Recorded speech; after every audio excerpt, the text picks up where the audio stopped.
Sindh online school class 7 मज़मून रियाज़ी बाब 3 सबक 2 प्यारा ॿारो अस्सलाम वालेकुम।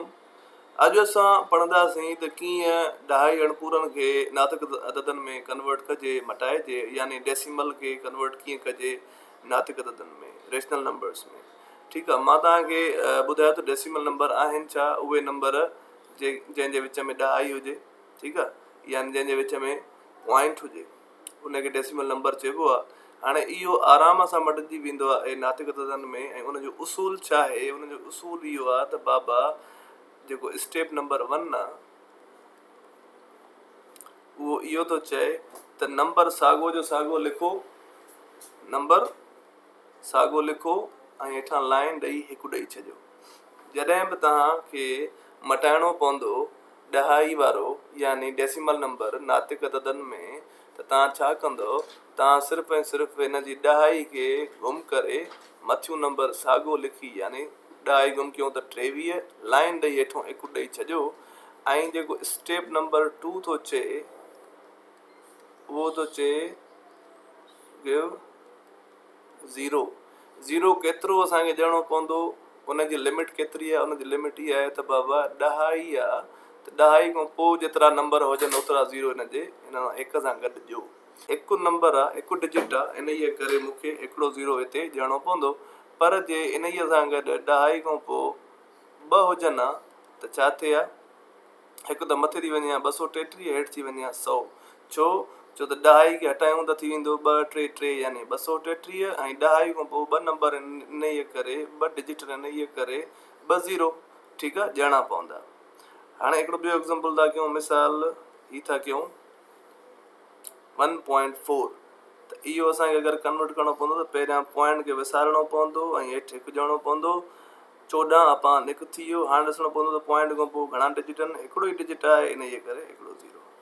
जेकॾहिं मां चवां त बाबा 0.0005 इन खे भला मटायो त कोई मसइलो न आहे, लिखंदासीं पॉइंट खे हटाए 0.0040 पोइ 5/1।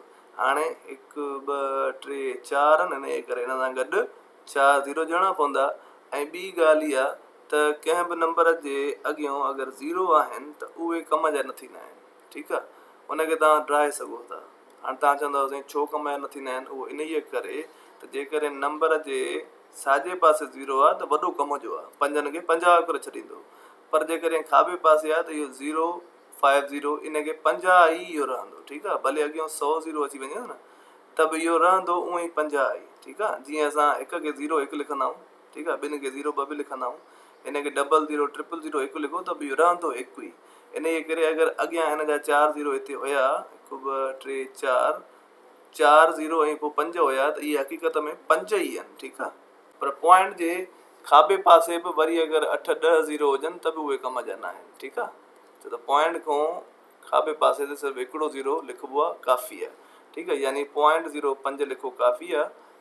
0.5 लिखो त बि हुनजो मक़सदु छा आहे, ही भई ज़ीरो कम जा न आहिनि, 0.5 ई आहे, ठीकु आहे बाबा। इहा ज़ीरो जी कहाणी जेका मां तव्हांखे ॿुधाई, ज़ीरो साॼे पासे ईंदो कंहिं नंबर जे त कम जो आहे, खाॿे पासे कम जो न आहे, ठीकु आहे। सो हिन नंबर खे कन्वर्ट कयोसीं त इहो थी वियो हिन में कन्वर्ट।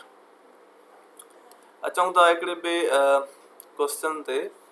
जेकॾहिं मां चवां त बाबा 45.2 इन खे कन्वर्ट कयो त तव्हां चवंदव साईं उसूल इहो आहे पहिरियों त हिनखे ॾहाई न ॾियूं ऐं नंबर साॻो लिखी हेॾां हिकु ॾेई छॾियूं, ऐं पोइ ॾिसूं त ॾहाई खां पोइ डिजिट घणा आहिनि, हिकिड़ो आहे, इन करे हिते छा थींदो, हिकिड़ो ई ज़ीरो ईंदो, यानी इन जो जवाबु जेको नातिक अदद उहो छा थी वेंदो, 452/10।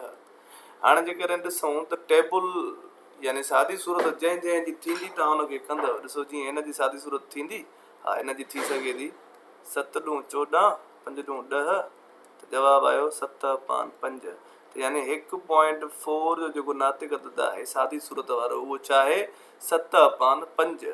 हिते बि थी सघे थो 2 × 4 2 × 4 6 × 12 5 × 10, हिन जो जवाबु अची वियो 226/5। त यानी हिन जी जेका सादी सूरत आहे उहा छा आहे, 226/5। मिसाल आहे 4.2 खे अगरि चेंज करिणो आहे मूंखे त त छा थींदो 42/1 हिकिड़ो डिजिट आहे पॉइंट खां पोइ यानी 0। ठीकु आहे बाबा। हाणे छा करिणो पवंदो, हिते मूंखे टेबल हणणी पवंदी। हे त थी वेंदो 5 × 10, हे थी वेंदो 21, त जवाबु आयो 21/5। त हे असांजो सादी सूरत वारो जवाबु आहे। ठीकु आहे। सो उमेदु आहे तव्हांखे अॼोको लेक्चर बि सम्झ में आयो हूंदो त कीअं असां डेसिमल्स खे रेशनल अददनि में, रेशनल नंबर्स में कन्वर्ट करे सघूं था। उसूल इहो ई आहे त बाबा पहिरियां नंबर साॻियो लिखो, 2 खां सिवा, हेठों 1 ॾेई छॾियो, पोइ उन 1 सां 0 हणो। केतिरा 0? जेतिरा 2 खां पोइ डिजिट आहिनि ओतिरा 0। उमेदु आहे तव्हांखे जो लेक्चर सम्झ में आयो हूंदो। जल्दी नेक्स्ट लेक्चर अपलोड कंदासीं। तेसिताईं ख़ुदा हाफ़िज़।